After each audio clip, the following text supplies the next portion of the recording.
अपनी मिट्टी का ही गुणगान करती हूँ और मुझे चिंता नहीं है स्वर्ग जाकर मोक्ष पाने की, कि मुझे चिंता नहीं है स्वर्ग जाकर मोक्ष पाने की। बस तिरंगा कफन हो मेरा यही अरमान रखती हूँ, बस तिरंगा कफन हो मेरा यही अरमान रखती हूँ। परम माननीय मुख्य अतिथि, आदरणीय शिक्षकगण एवं मेरे प्यारे बहनों और भाइयों, आप सभी को गणतंत्र दिवस की हार्दिक शुभकामनाएं। मैं प्राची गौड़ आज राष्ट्रीय उत्सव के उपलक्ष्य में अपने कुछ विचार आप सभी के साथ साझा करना चाहूंगी कि देशभक्ति एवं राष्ट्र निर्माण है क्या। तो मैं नहीं मानती कि राष्ट्रगान के 52 सेकंड में सिर्फ खड़े होकर गाना या वंदे मातरम भारत माता की जय के जोरों शोरों से नारे लगाना ही देशभक्ति है, क्योंकि महोदय ये तो वो सदी है जब नीति नियम और नैतिकता की धज्जियां उड़ाते लोग नजर आते हैं, और ये वो सदी है जब सत्य अहिंसा और सदाचार जैसे मूल्यवादियों के भावों को बेचते हुए लोग नजर आते हैं। और महोदय ये तो वो सदी है जहाँ दो सगे भाई जी शांति अमन और चैन के साथ बड़ी मुश्किल से जीते नजर आते हैं। और आज का ये युवा जो फेसबुक व्हाट्सएप और इंस्टाग्राम जैसे नेटवर्किंग साइट पर अपना समय व्यक्त करते नजर आते हैं।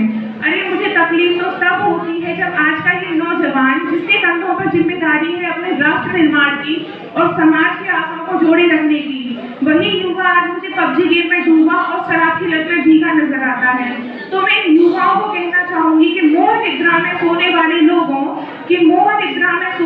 लोगों अभी भी वक्त है, तुम जाग जाओ। इससे पहले कहीं तुम्हारी ये नींद इस राष्ट्र को ही न ले डूबे, क्योंकि इस मुल्क को खतरा न हिंदुओं से है न मुसलमानों से है, कि इस मुल्क को खतरा न हिंदुओं से है न मुसलमानों से है, अजी इस मुल्क को खतरा है तो केवल बेईमानों और गद्दारों से है। इस मुल्क को खतरा है तो केवल बेईमानों और गद्दारों से है। एक सैनिक बनकर सेना में जाना ही देशभक्ति नहीं होती, क्योंकि आजादी के पूर्व बात कुछ और थी और आज बात कुछ और है। तब महारानी लक्ष्मीबाई से लेकर शहीद आजम भगत सिंह तक और चंद्रशेखर आजाद से लेकर सुभाष चंद्र बोस तक इन्हें हम देशभक्त कहते हैं। परंतु आज मैं देशभक्त कहूँ तो किसे कहूँ? हमारे परिवार समाज और राष्ट्र के प्रति समर्पण का भाव है देशभक्ति, और हर देशद्रोही के जीवन में आने वाला तूफान है देशभक्ति, और धर्म लोकता को पछाड़कर ईमानदारी से किया हुआ काम है देशभक्ति। और एक पत्रकार अपनी पत्रिका को पूरी ईमानदारी के साथ करे तो वो है एक देशभक्ति, और एक गरीब बुजुर्ग को अगर दवा मुफ्त में दी जाए तो वो है एक देशभक्ति, और एक शिक्षक केवल पैसों के लिए ही नहीं बल्कि एक विद्यार्थी के भविष्य को आगे बढ़ाने के उद्देश्य से पढ़ाए तो वो है एक देशभक्ति। तो आज का ये युवा दूसरों को मारने के लिए नहीं, पहले खुद बढ़ने के लिए तैयार हो तो वो है एक देशभक्ति। तो मैं इन देशद्रोहियों को कहना चाहूंगी कि ए हवा में जहर घोलने वालों, फिजाएं हमने अपने इशारों से बदल दिए, और तुम क्या तकदीर बदलोगे मेरे हिंदुस्तान की। आज भी शेरों के दिलों में माँ भारती बसती है, आज भी शेरों के दिलों में माँ भारती बसती है।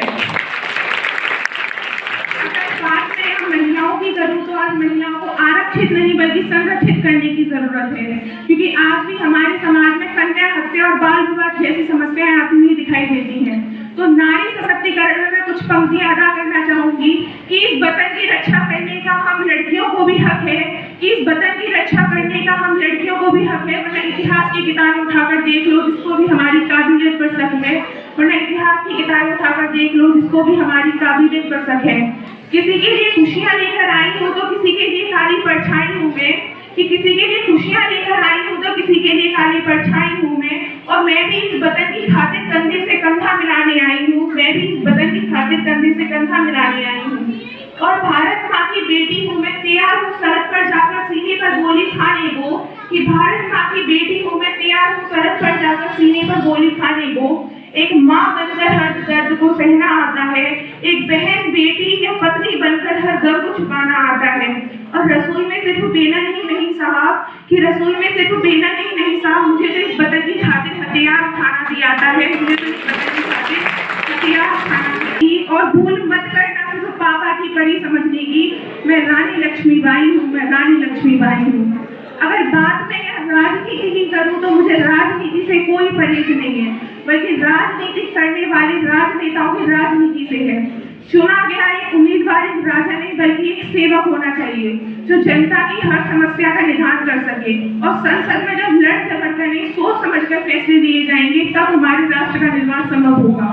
तो राजनीति करने वालों के लिए मैं 2 पंक्ति अदा करना चाहूंगी कि जिन्हें हम हार समझ बैठे हैं गला अपना सजाने को, कि जिन्हें हम हार समझ बैठे हैं गला अपना सजाने को, और वही आज नाग बन बैठे हैं हमी को काट खाने को, वही आज नाग बन बैठे हैं हमी को काट खाने को। राजनीति, काला धन और भ्रष्टाचार, ये तीनों इस देश के प्रमुख मुद्दे हैं। जहाँ इंसान तो जीत जाता है परंतु इंसानियत चोट खा जाती है। इससे हम सोने की चैन तो खरीद सकते हैं लेकिन चैन की नींद सो नहीं सकते, इसका मैं दावा करती हूँ। तो हमारे राष्ट्र का निर्माण तब संभव होगा जब गरीब की झोंपड़ी को बदलकर उसका खुद का अपना घर होगा। हमारे राष्ट्र का निर्माण तब संभव होगा जब प्रत्येक किसान के खेत में पानी पहुँचाया जाएगा। हमारे राष्ट्र का निर्माण तब संभव होगा जब कॉलेजों और विश्वविद्यालयों को राजनीति का अड्डा नहीं बल्कि शिक्षा का मंदिर कहलाया जाएगा। हमारे राष्ट्र का निर्माण तब संभव होगा जब स्कूलों में आइंस्टीन बाबा के साथ साथ भगत सिंह, सुखदेव, महात्मा गांधी और महारानी लक्ष्मीबाई, राम प्रसाद बिस्मिल जैसे महान पुरुषों को भी पढ़ाया जाएगा। हमारे राष्ट्र का निर्माण तब संभव होगा जब हमारा आइडल कोई अभिनेता नहीं बल्कि बिग कमांडर जैसा महान वीर योद्धा होगा। हमारे राष्ट्र का निर्माण तब संभव होगा जब परीक्षाओं के पेपर लीक नहीं किए जाएंगे और युवाओं के भविष्य के साथ खिलवाड़ नहीं किया जाएगा। और मैं सरस्वती शिशु मंदिर एवं विद्या मंदिर के अपने भैया बहनों को जो संस्कार देते हैं उसकी झलक भी दुनिया भर में दिखाई देती है, तो मैं उनको भी नमन करती हूँ।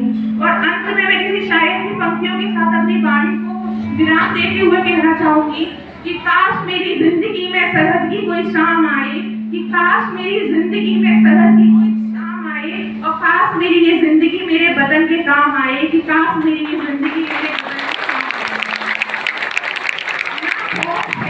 ना आरज़ू है जन्नत की, ना खौफ है मौत का, ना आरज़ू है जन्नत की, पर जब कभी भी जिक्र हो शहीदों का तो उनमें भी मेरा एक नाम आए, उनमें भी मेरा एक नाम आए। जब कोई पूछे तो मेरी ये पहचान लिख देना, जब कोई पूछे तो मेरी ये पहचान लिख देना, उठाना तिरंगा झंडा और सीने पर हिंदुस्तान लिख देना, उठाना तिरंगा झंडा और सीने पर हिंदुस्तान लिख देना। जब कोई कहे कि ये ताकत थी कौन, तो क्रांतिकारियों की चेली और इनकलाब का नाम लिख देना, तो क्रांतिकारियों की चेली और इनकलाब का नाम लिख देना। अगर बचा हो खून एक बूंद भी मेरे अंदर, अगर बचा हो खून एक बूंद भी मेरे अंदर, तो उसे भी निकालना और माँ मुझे सलाम लिख देना, उसे भी